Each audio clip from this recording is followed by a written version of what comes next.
Hello student, you are warmly welcome in academy for learner. आज हम इस video में पढ़ेंगे पास्ट परफेक्ट टेंस के बारे में। तो पास्ट परफेक्ट के लिए जो डाउट है बच्चों के बहुत ज्यादा ही होते हैं, क्योंकि इसमें 2 टाइप्स के टेंस बनाने होते हैं।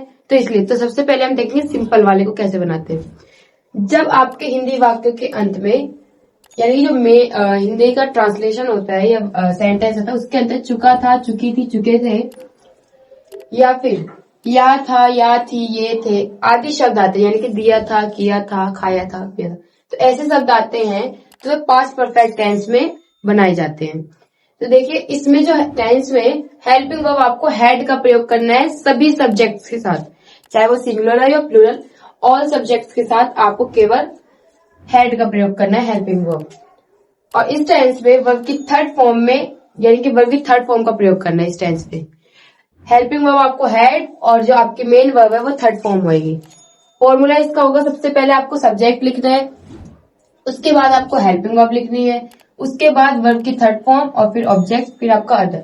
सब्जेक्ट जैसे कि आसमान में सितारे चमक चुके थे, तो जो इसमें सब्जेक्ट है वो है सितारे, यानी कि कार्य कौन कर रहा है, सितारे चमकने का। तो आसमान में सितारे चमक चुके थे, तो the stars had shown in the sky, यानी जो शाइन है उसकी थर्ड फॉर्म होती है शोन। नेक्स्ट देखेंगे, बारिश हो चुकी थी, इट हैड रेन्ड, यानी कि बारिश हो चुकी थी।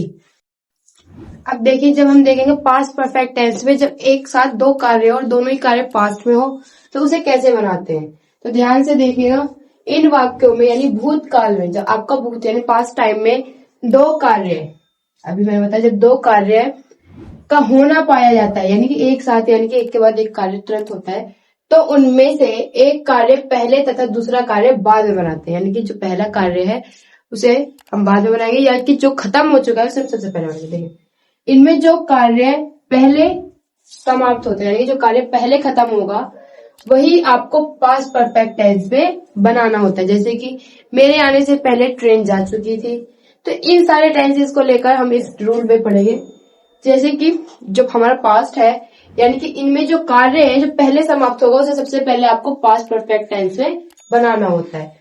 यह सदा याद रखना, यानी कि एक पॉइंट है जो आपको हमेशा याद रखना है कि पास्ट परफेक्ट टेंस का प्रयोग उसी दशा में करना चाहिए जब एक कार्य होने के पूर्व, यानी कि एक कार्य होने के पूर्व यानी पहले दूसरा कार्य समाप्त होने का पता लगे, यानी कि एक कार्य होने से पहले जो आपका दूसरा कार्य हो पूरा खत्म हो चुका हो, तब आपको पास्ट परफेक्ट टेंस का प्रयोग करना है। अगर वह कार्य समाप्त नहीं हुए तो आपको पास्ट इंडेफिनिट का प्रयोग करना होता है। पहले समाप्त होने वाले कार्य को अंग्रेजी में ट्रांसलेट करते समय जो आपका कार्य सबसे पहले खत्म होगा उसको हम किसमें बनाएंगे, प्रत्येक सब्जेक्ट के साथ हैड वर्ब की थर्ड फॉर्म लगाकर बनाते हैं। कहने मतलब इसको आपको पास्ट परफेक्ट के रूल में बनाना है, जो आपका कार्य पहले समाप्त होगा, और उसके बाद जो बाद में समाप्त होने वाला कार्य है उसे पास्ट इंडेफिनिट टेंस में बनाते हैं। एग्जाम्पल के लिए, जैसे मेरे स्टेशन पर पहुंचने से पहले ट्रेन छूट चुकी थी। अब देखिए, कार्य हमारा पहले कौन सा हुआ, स्टेशन पहुंचने से पहले गाड़ी छूट चुकी थी, यानी कि जो गाड़ी छूट चुकी थी वो कार्य पहले हुआ है, तो इसलिए इस टेंस को हम बनाएंगे पास्ट परफेक्ट में। तो द ट्रेन हैड लेफ्ट, और पहले के लिए हम लगाएंगे बिफोर आई रीच, यानी कि मेरे पहुंचने से पहले ट्रेन जो है छूट चुकी थी। जब कार्य आपको जो पहले खत्म होगा उसको आप हमेशा पास्ट परफेक्ट में बनाओगे, और जो बाद में खत्म होगा उसको आप पास्ट इंडेफिनिट में बनाओगे, और बिफोर के लिए पहले के लिए आपको बिफोर का यूज करना है। अब हम और भी एग्जाम्पल देखेंगे। देखिए, उसने स्कूल जाने से पहले भोजन कर लिया था। आपको हमेशा याद रखना है जो आपका लास्ट वाला पार्ट है उसे हमेशा स्टार्टिंग यानी कि सबसे पहले बनाना है, और जो आपका फर्स्ट वाला पार्ट है उसे लास्ट में बनाना है। तो देखिए, उसने स्कूल जाने से पहले भोजन कर लिया था, तो सबसे पहले क्या करा, उसने काम क्या हुआ, भोजन करने का। तो he had taken food before he went to school, उसने विद्यालय जाने से पहले खाना खा लिया था। अब देखिए, डॉक्टर के आने के बाद रोगी मर गया था। अब यानी कि इसमें बाद आ रहा है, तो यानी कि डॉक्टर के आने के बाद क्या हो गया था, रोगी मर गया था। फिर से हम ये वाले टेंस उठा के सबसे पहले बनाएंगे, लेकिन इस वाले टेंस को हम किसमें बनाएंगे, पास्ट इंडेफिनिट में बनाएंगे, और जो हमारे स्टार्टिंग वाला पार्ट है उसे हम बनाएंगे परफेक्ट में, पास्ट परफेक्ट में। तो रोगी मर गया था, the patient died after the doctor had come, यानी कि डॉक्टर के आने के बाद पेशेंट मर चुका था। आपके पहुंचने के बाद उसने भोजन कर लिया था। He took the food after he had reached. इसमें बहुत सारी कंफ्यूजन होती है कि अभी तो ये कार्य पहले होता, तो आपने मतलब कि पास्ट परफेक्ट में बनाया और इसको पास्ट इंडेफिनिट में, और जब हमने ये आफ्टर लगाया तो हमने ये वाले स्टार्टिंग वाले पार्ट को हमने पास्ट इंडेफिनिट में बनाया और इसे पास्ट परफेक्ट में। इसीलिए ये पूरी डिटेल लिखी गई है बिल्कुल सिंपल वे में। यदि वाक्य में पहले या पूर्व, इन दोनों का मतलब होता है पहले ही होता है, पूर्व मतलब प्योर हिंदी होती है, ठीक आता है, तब वाक्यों के अंतिम खंड को, यानी जो आपका लास्ट वाला पार्ट है उसकी अंग्रेजी हम लिखते हैं, क्या लिखेंगे, पास्ट परफेक्ट टेंस बनाएंगे। यानी जो आपका लास्ट वाला पार्ट है जैसे कि ये वाला, तो आप इसको पास्ट परफेक्ट में बनाओगे। उसके बाद आपको बिफोर लगाना है, पहले के लिए आप किसका प्रयोग करोगे, बिफोर का। उसके बाद जो आपका फर्स्ट वाला पार्ट है उसे आप पास्ट इंडेफिनिट टेंस में बनाओगे।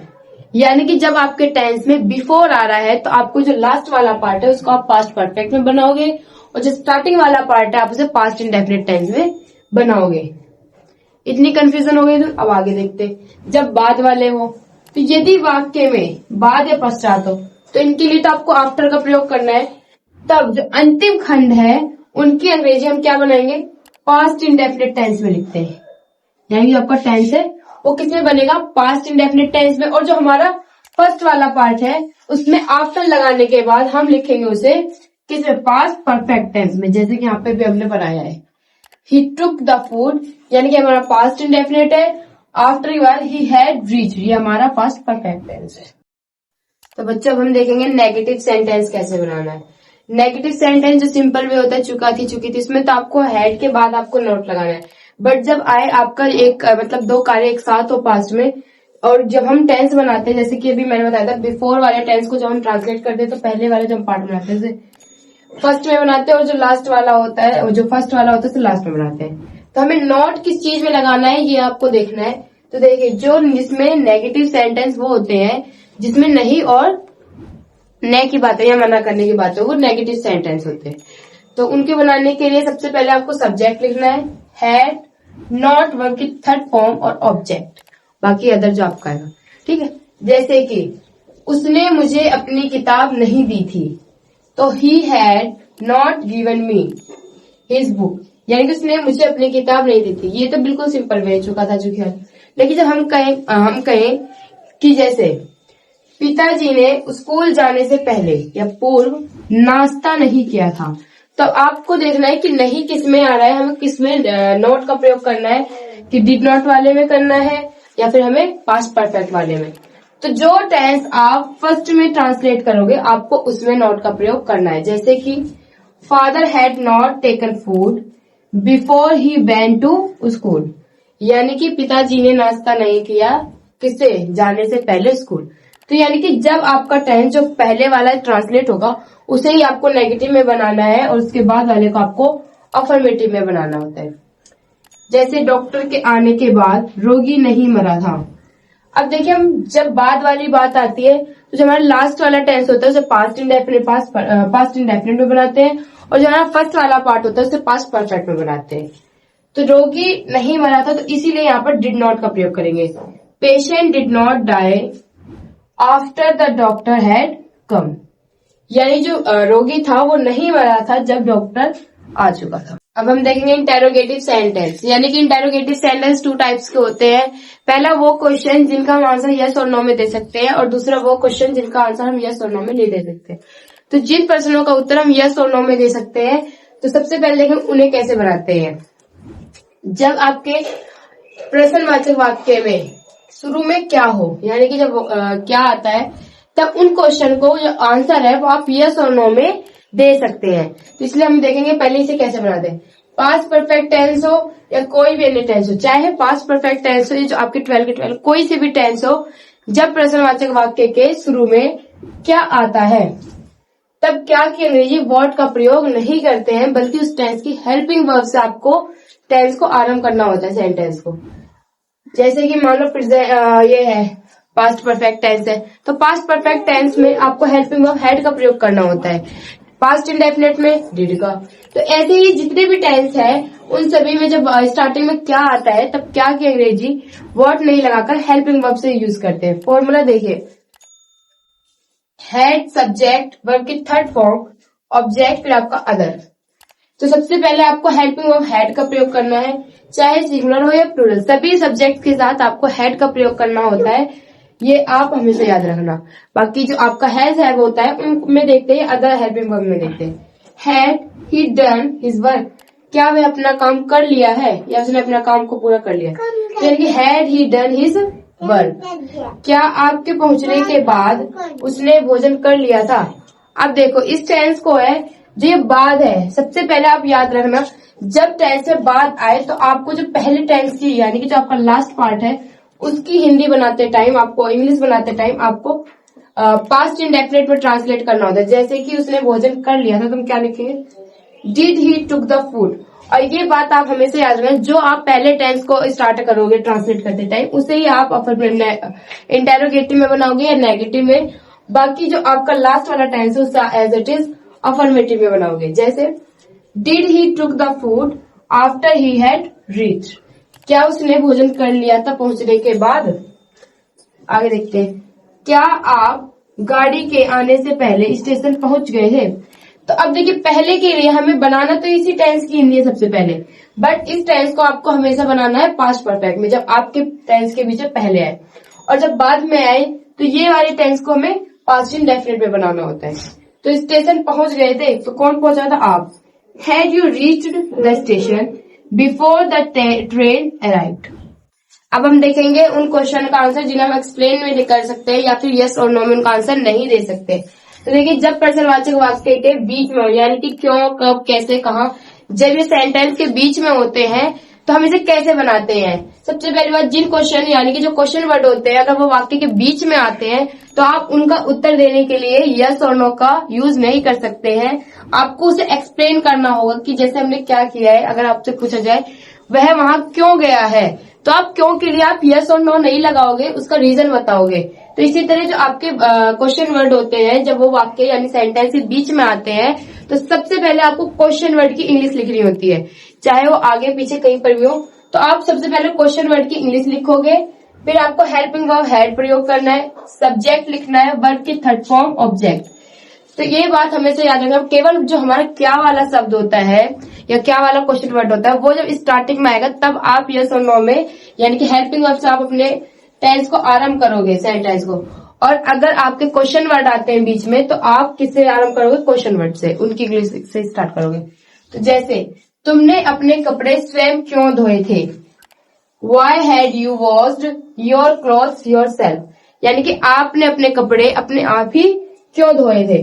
तो देखिए क्यों जो है उसका कारण हमें बताना पड़ेगा, इसलिए हमें क्वेश्चन वर्ड के लिए सबसे पहले लगाए हैं। उसके बाद आपको हेल्पिंग वर्ब, सब्जेक्ट, फिर आपकी मेन वर्ब, फिर आपका अदर ऑब्जेक्ट। राहुल के आने से पहले महेश क्यों चला गया था, तो इसमें भी क्वेश्चन वर्ड आ रहा है।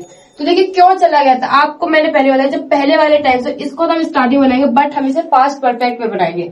जैसे why had Mahesh gone before Rahul came. आप यही बात याद रखना, केवल जो आपका स्टार्टिंग का टेंस होगा सेंटेंस वो ही आप इंटेरोगेटिव में बनाओगे, बाकी जो आपका ये है यही से आप अफर्मेटिव में बनाओगे। डॉक्टर साहब के जाने के बाद मरीज कब मरा, यानी कि अब देखिए जो ये टेंस है बाद वाले में, तो इस टेंस को हम आरंभ स्टार्ट तो करेंगे व्हेन द पेशेंट डाइड, यानी कि इसका मतलब है कि मरीज कब मरा। लेकिन हम इसे कैसे बनाएंगे, इसको आपको बनाना है पास्ट इंडेफिनिट में, क्योंकि ये बाद वाले सेंटेंसेस की इंग्लिश है वो हम पास्ट इंडेफिनिट में बनाते हैं। When did the patient die after the doctor had gone.